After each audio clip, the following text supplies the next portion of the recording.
I'm doing some roast chestnuts on the British Army No12 stove. See how they come out.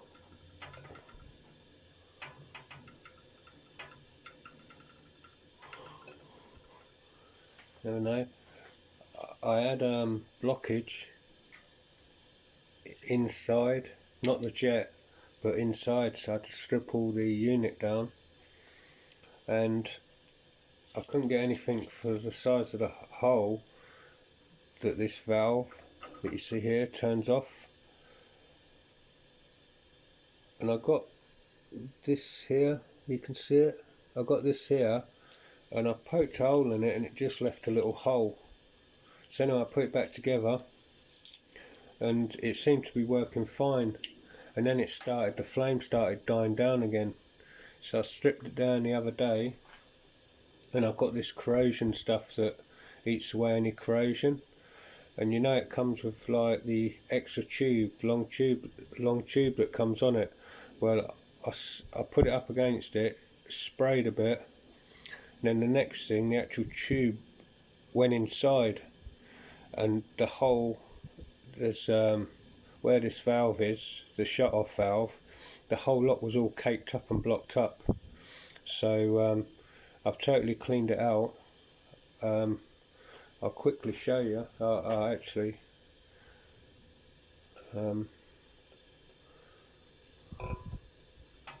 I'll do it for a couple of seconds. That's what I do. Just lift them off. Second, I've got to put them back on. They're a bit hot. They might be done.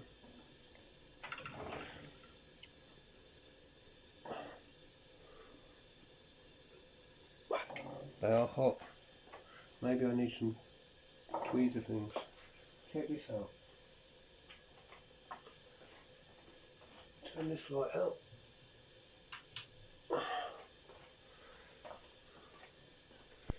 Check the flame out on this now.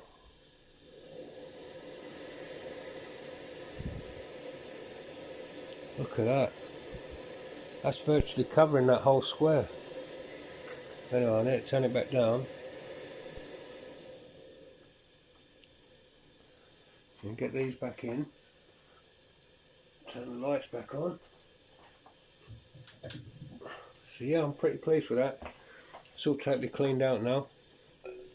And I boiled 2 litres of water, well, just over 2 litres of water in 10 minutes. There you go. Can you see that alright? 10 minutes, 56 seconds, 40. So I think that's pretty good, because originally when I first had this stove it was about 12.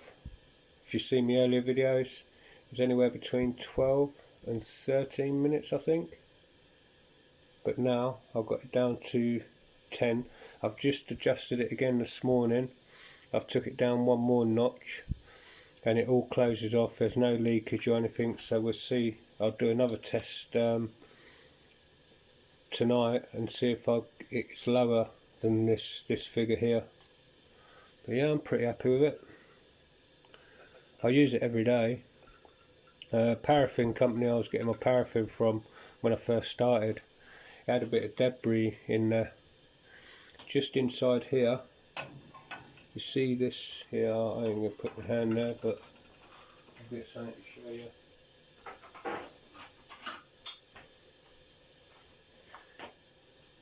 You can see where this nut is.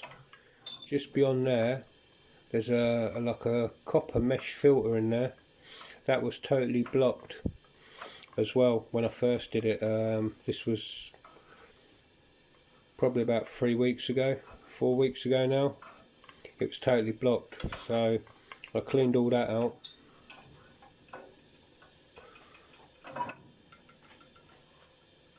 Yeah, I opened the hole up to the finest one. I thought I'll get these because I had nothing that would reach in from where your adjuster valve is.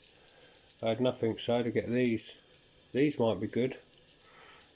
Got all different thickness pins on there, but I used the finest one.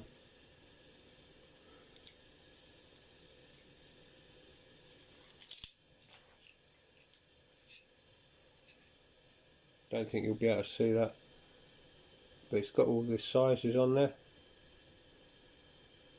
Yeah, you might be able to read that. A handy thing to have.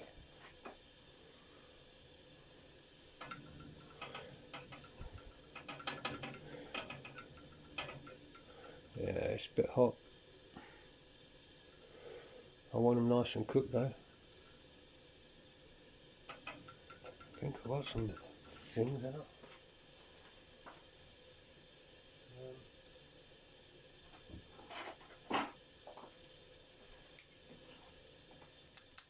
These might work.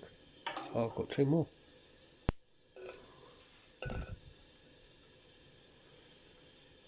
But yeah, I'm really happy. I use it every day. Twice a day sometimes.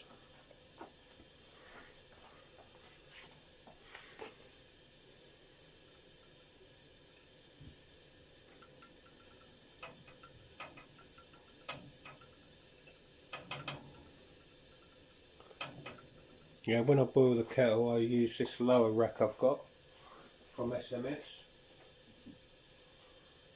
and if I'm cooking I use this rack. This is this is taller, and it brings your pot level to here, so you can have bigger pots on here now. So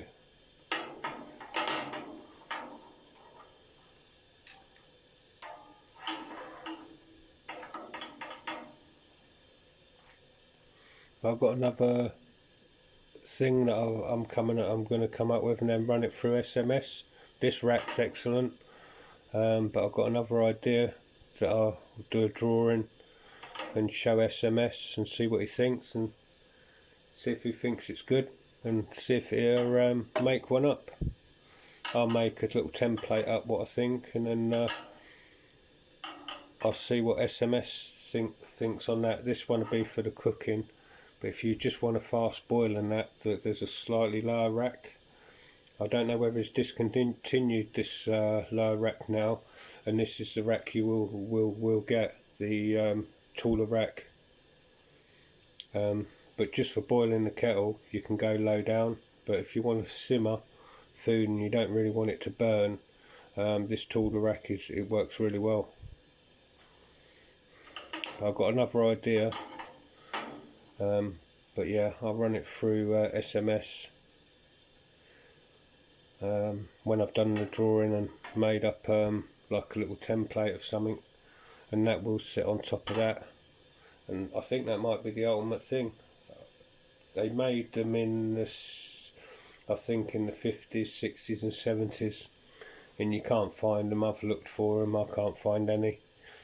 But yeah, that will finish this set off. But yeah, I'm very happy.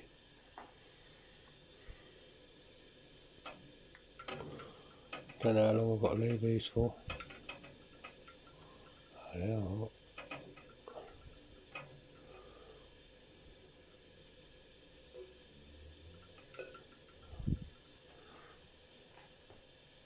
wonder whether they're done. This is just trial, by the way. I haven't done chestnuts on my stove before.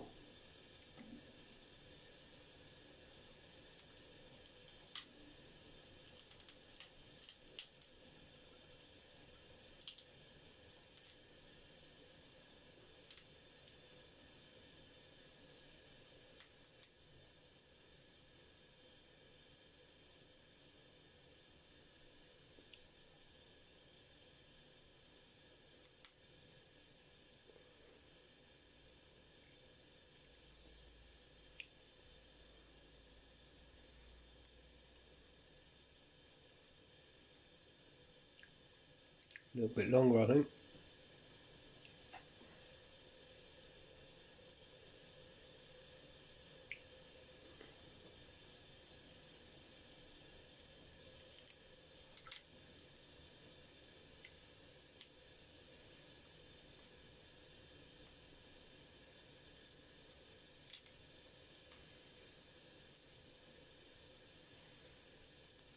if you check back on the video, I'll have to boil the kettle again,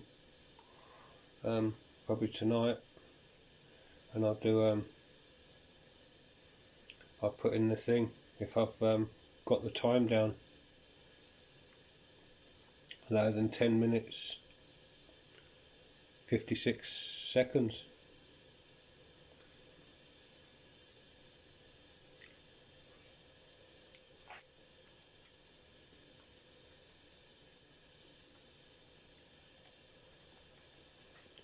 Yeah, they're nice.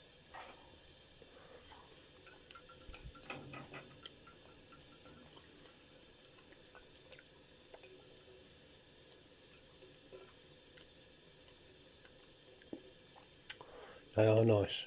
I've had chestnuts for years. Now I've found a new way of doing it. Yeah, use prongs.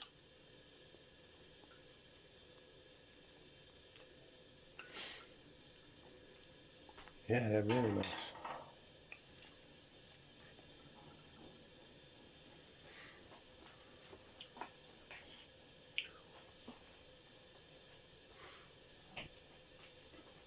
But if you're into a British No12 stove, I highly recommend it. And then get the SMS burner cap, the racks. These are the two SMS Industries have made, the two racks. And then you get the valve to use the hand pump. Move you back a little bit to show you. There you go. Sorry, movement. You get the valve here.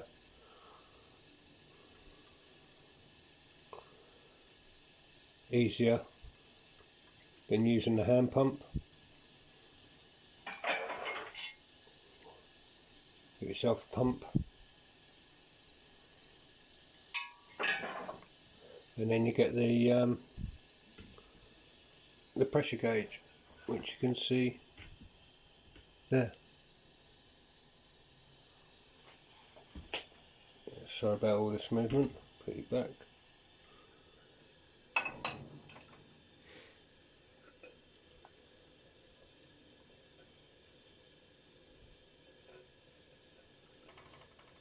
But yeah, I'm only doing these chestnuts because I've just done that adjustment, and I thought I'd give it a go. And whilst it's on, because I have to use methylated spirits to get the cap hot, so I wasn't going to waste it, so I just thought I'll do some these chestnuts, and that's what I did.